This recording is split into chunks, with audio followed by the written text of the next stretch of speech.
And good afternoon. My name is Robert Mankowski, and I'm from Bentley Systems. And I'd like to thank RETENCJAPL for the opportunity to speak here in Poland today about stormwater systems.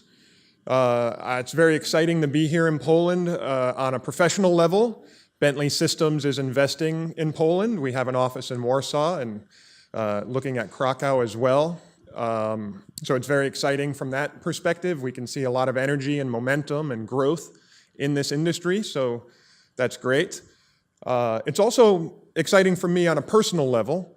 As you can see from my surname, my family history is Polish, but I believe I'm the first person in my family in over 3 generations to come here to Poland. So it's very exciting for me personally to be here, and again, thank you for the opportunity to speak. So like I said, I'm with Bentley Systems, and for those of you who don't know us, I'll explain a little bit what our company does. We are a software company. We started over 30 years ago with CAD. And as the professor said this morning, CAD was computer-aided drafting. It was about reproducing the paper drafting process on a computer. But it's evolved a lot in 30 years. It moved from computer-aided drafting to computer-aided drafting and design, where we started to use the computer to help with the design process. So industry-specific tools to help engineers design better infrastructure. And the company has evolved as well beyond the design process. So today, we are a software company that provides software and services for the full life cycle of infrastructure. So that's the design, the planning, the building and construction of infrastructure, as well as the operations of infrastructure.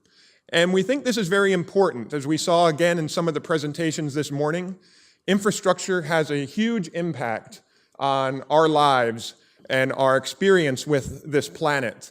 And I'm going to talk a little bit more about that in a moment.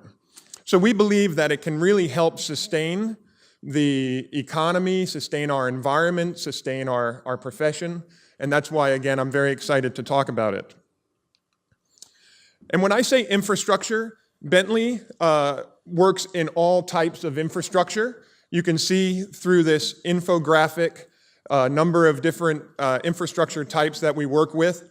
So it's everything from water systems, that is the focus of today's presentation, to things like power generation, both in traditional power plants, coal-fired and fossil fuel-fired plants, nuclear generation, as well as some of the newer sustainable power generation types, such as solar and wind and offshore wind farms and things like that. But it's everything: roads, bridges, railways, utilities, mining, basically every type of infrastructure.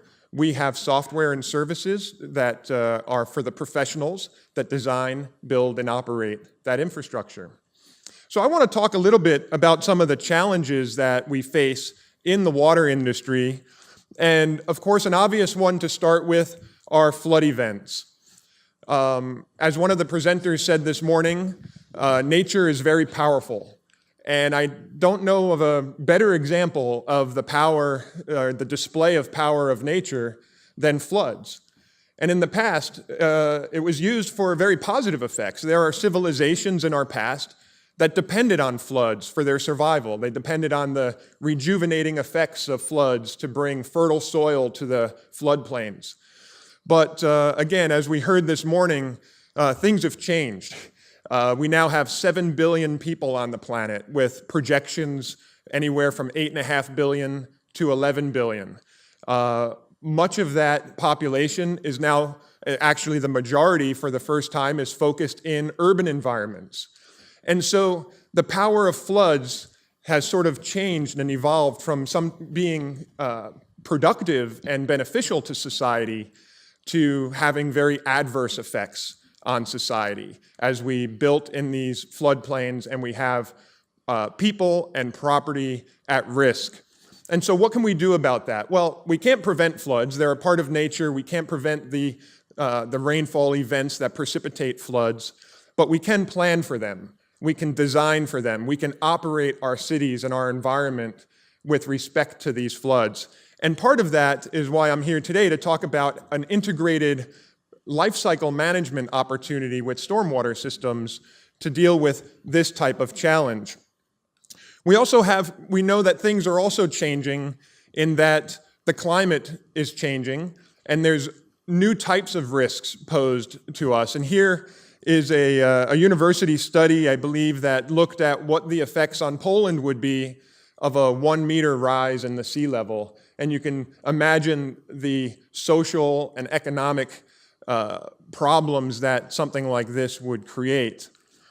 But these aren't the only types of challenges. These are maybe more of the spectacular types of challenges that we face. But on a day-to-day basis, owner-operators, in fact, regardless of their industry, if they own and operate infrastructure, they are faced with a number of challenges every day. How do we maintain safety? Safety for our citizens and the users of our infrastructure, safety for the workforce that creates and maintains this infrastructure. How do we do that in a manner that we can afford? How do we reduce our operating costs so that we can afford to build the infrastructure and operate the infrastructure that we need? Of course, this always takes place in a regulatory environment. These types of public systems are highly regulated, some more than others, but there's always regulatory compliance issues to deal with. How do we ensure that we are meeting the regulations? How do we prove to regulators that we are meeting the regulations?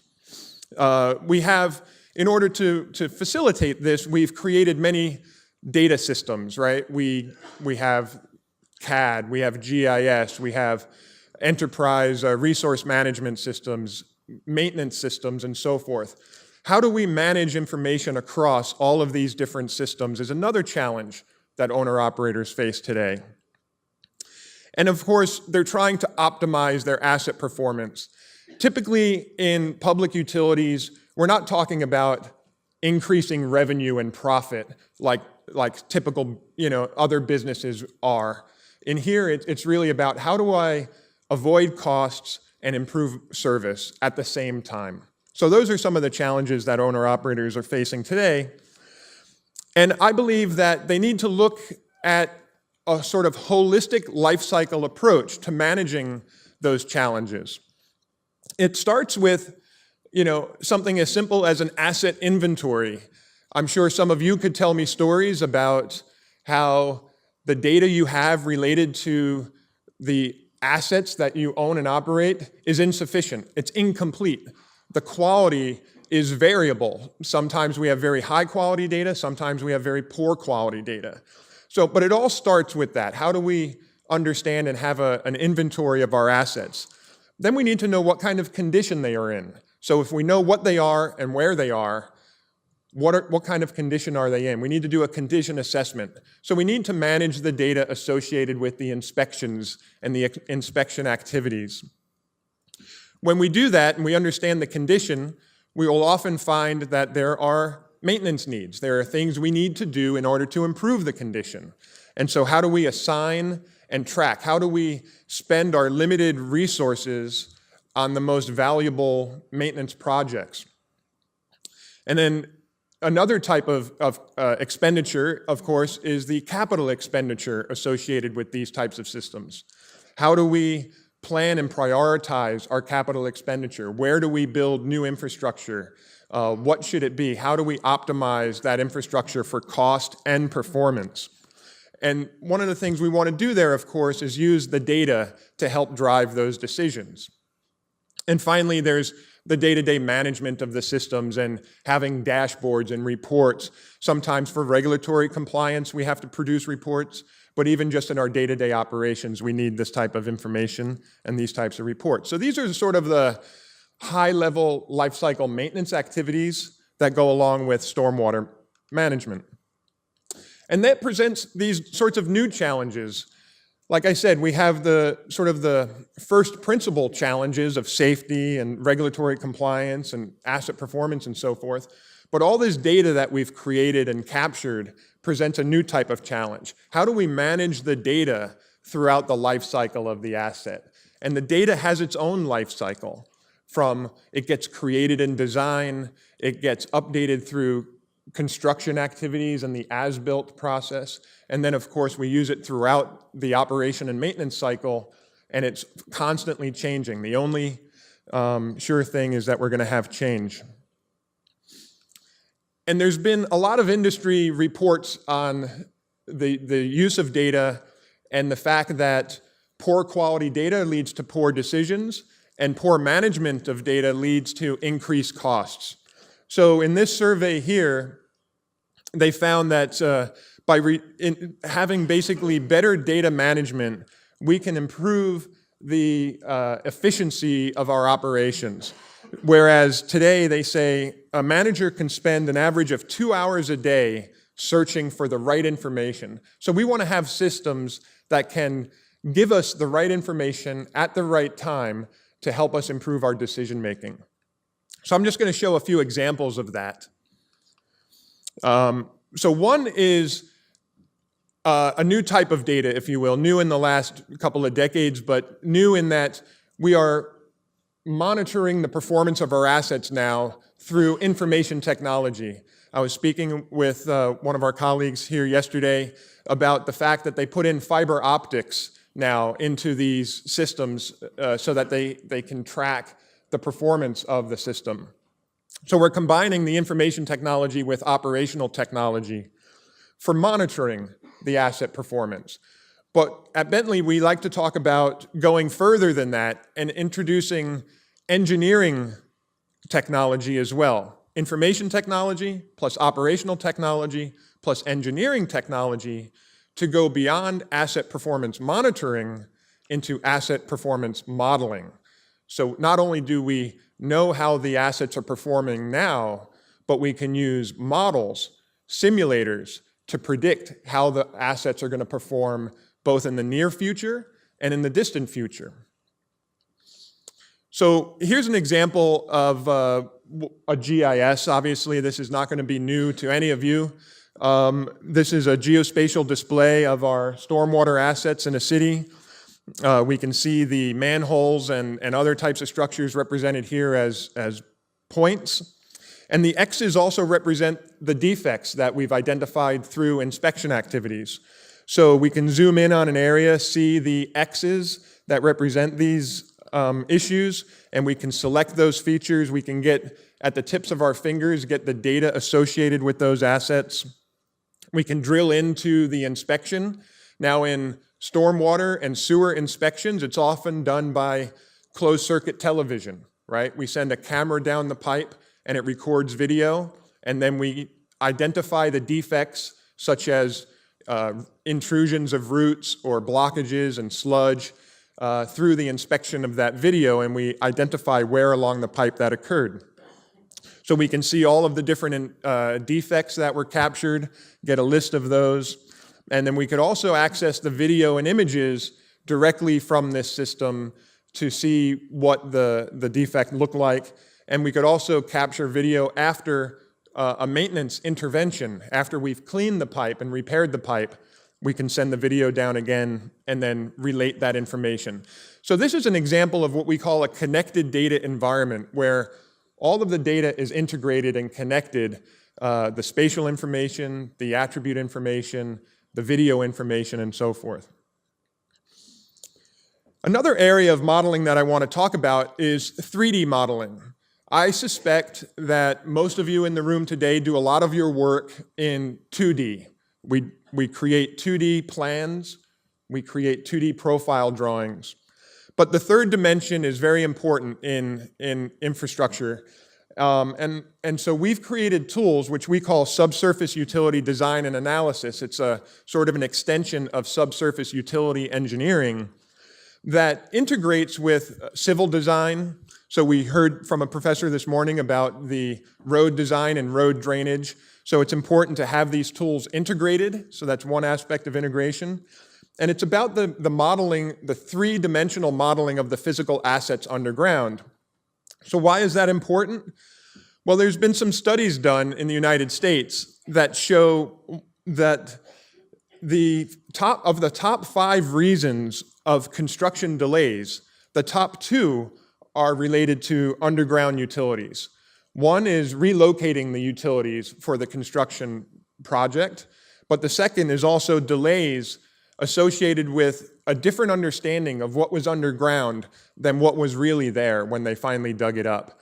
So having 3D models of underground infrastructure is more important today, I would say, than ever before, because our utility corridors are becoming more congested.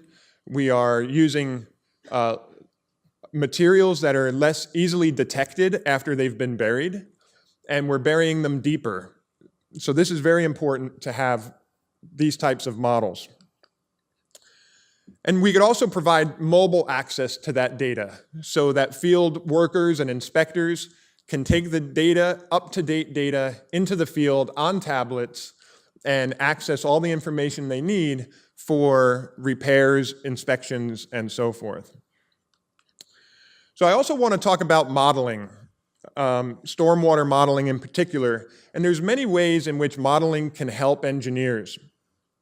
From, on the one hand, helping them choose the right pipe sizes and elevations in order to design their stormwater drainage system, to identifying bottlenecks in the existing system. Where do we have the problems? How do we solve sanitary sewer overflows, combined sewer overflows that we find in many of the old cities throughout the world? How do I, again, model and make sure that we're meeting the regulatory compliances and requirements? How do I evaluate flood risk? And how do I map the flood extent? So models can help there. And at sort of a more detailed level, there's many, many use cases for modeling.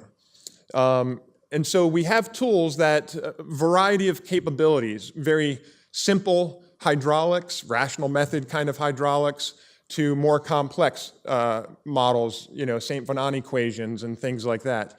And it's a very good opportunity to integrate defined tools such as RainBrain and Panda to get rainfall information into these models, so we can get the physical information from systems like GIS and the hydrologic information from systems like RainBrain and Panda and bring it all together. So I'll just go very quickly here.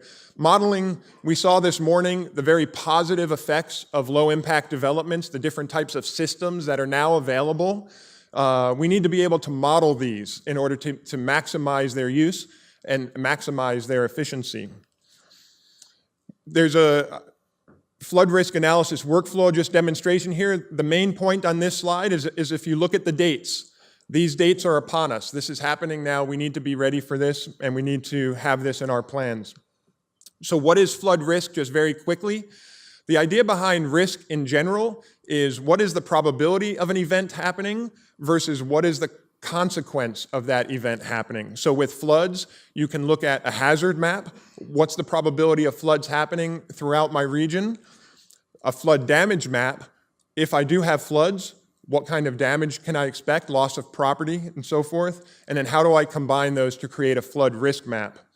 And I just want to show a couple of videos here, examples of using flood modeling in a city. This is Lisbon, and we're combining a 2D overland flow flood model with a 1D sewer model. So in the upper right, you can see the one-dimensional sewer model with the underground pipes, and in the lower left, you see the flooding that's occurring on the ground. And in the lower right is the rainfall, the precipitation curve. Here's that same model, but now looking at it in the context of 3 dimensions. Today, many of you, I'm sure, use Google Maps and Google Earth, and you can see beautiful 3D representations of our cities. We can now use these in order to help explain to less technical people what a flood is going to look like in our city.